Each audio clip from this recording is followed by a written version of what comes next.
Hi, I'm Brooklyn and I am with Block Party Quilt Co. Today I'm going to show you how to make our linked hearts table runner. This little thing is so cute and really fun to make. I'm not going to show you the whole thing.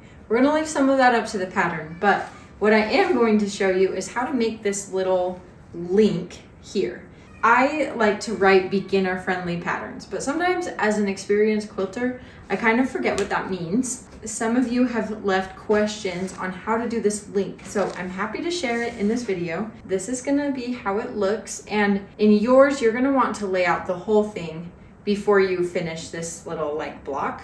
But this is what we're gonna learn how to make. You can get the pattern on our website and I have the links below. This is how it looks when you get the pre-cut kit, which if you're a beginner or you like to do fast projects, this is definitely what I recommend. So all of your squares are already cut out for you. They're all here. All of the colors are selected. They match perfectly. They're cut out. And we have your border strips, binding strips, as well as the backing.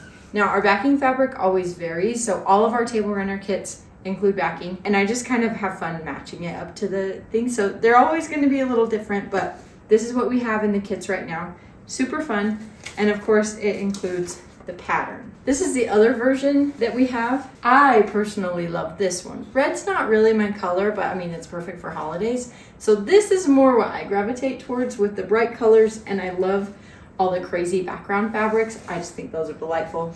So we have the two different options for the kits. They come the same way. They have backing, binding, all the fabric for the front is pre-cut, and they have the pattern. So go on, grab the kit that you'd like, and then you can come and follow along with me while I show you how to make this little section.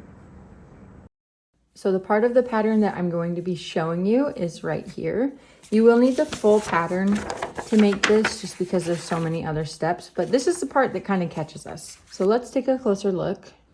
These blocks are not just your normal half square triangles, and when I was making this pattern, honestly, I got stuck. But I figured it out, and we now have, the pattern has these helpful little diagrams. This is on page 3, and I'm going to walk you through the steps on how to make this link.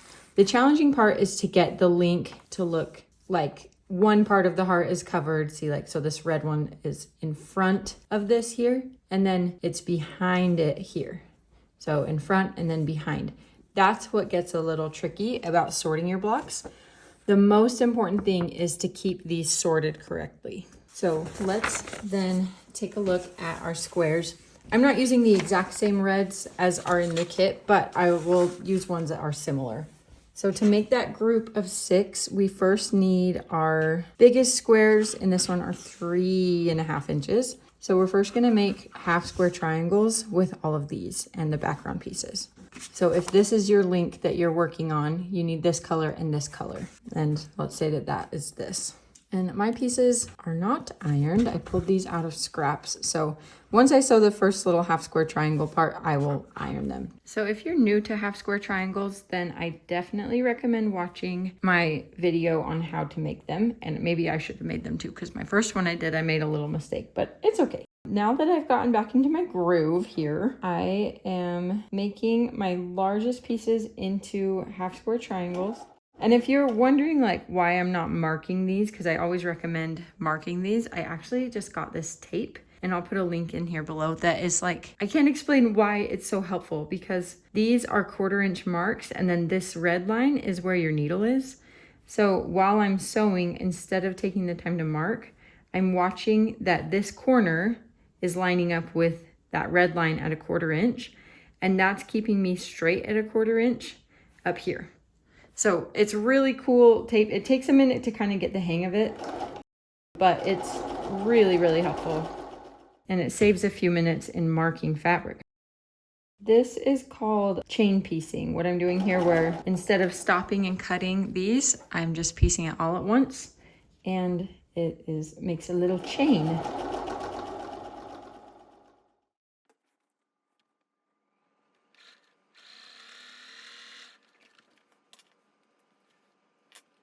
So for this kind of chain stitching specifically on the half square triangles, I like to cut them apart before I go back to sewing again. So I cut them apart so that I can make sure I can see my tape down here correctly.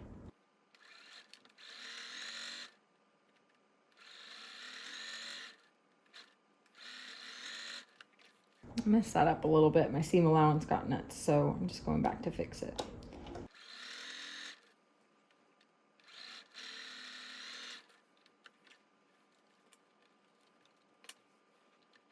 Somehow my thread got wrapped around my foot in that last piece, so I have to finish about 1/4 of an inch of the stitch right here. Okay, now I have these all sewn together. I'm gonna cut them apart and then take them down here and slice them in half. I'm using a ruler and I'm marking just along this diagonal line that goes from corner to corner. If you took the time to mark your squares before sewing this, then that will be the line that you drew on the square at first. Okay, now we are going to take this over to the iron and press the seams towards the darker fabric. So here's all my pieces, and now I'm going to square them up to 3 inches. And when you're squaring a half square triangle, start with the smallest edge that you can cut off first. So I lined up the diagonal line across the diagonal line on my ruler, and then I'm just barely trimming that so that I know I have a 90-degree corner here. Then I flip it around, and now I am lining it up to 3 inches. So see, there's more here to cut off than what I had in this tiny little piece here. There's like twice as much, which is still not a lot, and that's good, but it really, really helps the quilt if you square up your blocks. Like, I can't stress that enough. So now you're gonna do this to all of your pieces. And once you have yours done, I'll meet you back here. Now I have all these little perfect squares, which we love. And then let's look at the diagram again. So we are gonna need squares like this. They're not quarter square triangles because there's not 4 pieces, there's only 3. I don't know what exactly to call them. I just call them the blocks, the link blocks here. So we are going to need then, with this fabric, I'm going to need to match up the other red fabric. So I have my red swirls and then this cute little floral-y guy. And I am going to make another set of half square triangles from these, making sure that I am sewing this way so that when you open it up, you have this piece. If you sew the other direction, then you'll just make another half square triangle instead of the link blocks that we need. So line them up and sew along this way.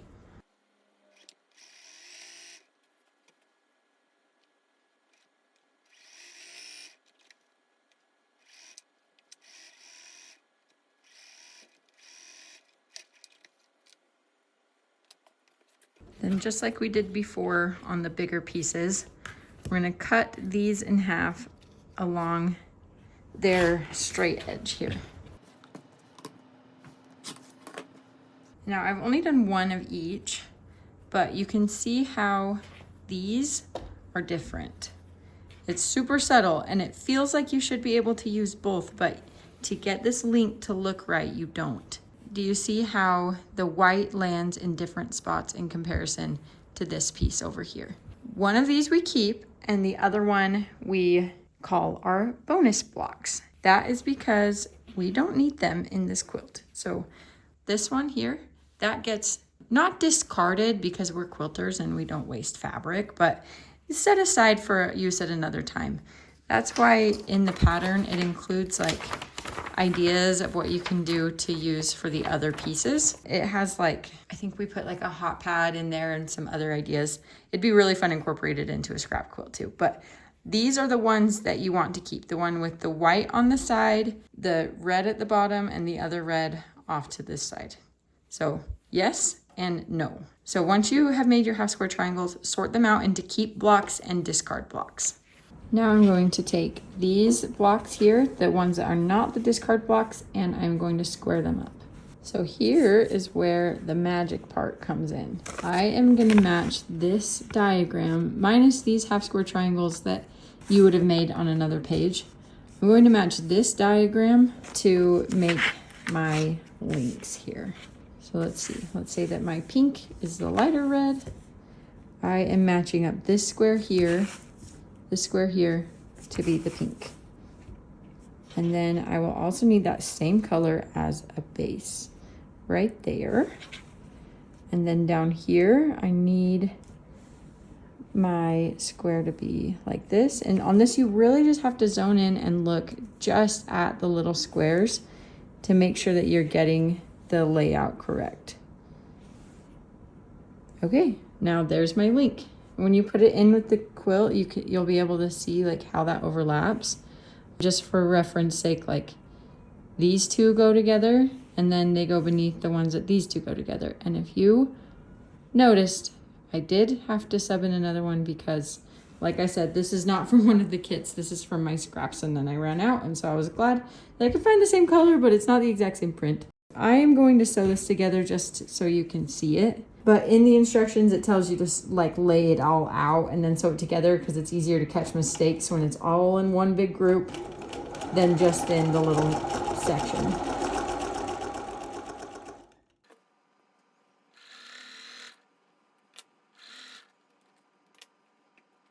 You're going to want to press your seams open on these so that you don't get all this bulk, because the more pieces that intersect, the more bulky your seam looks, and then it just starts to get really crazy.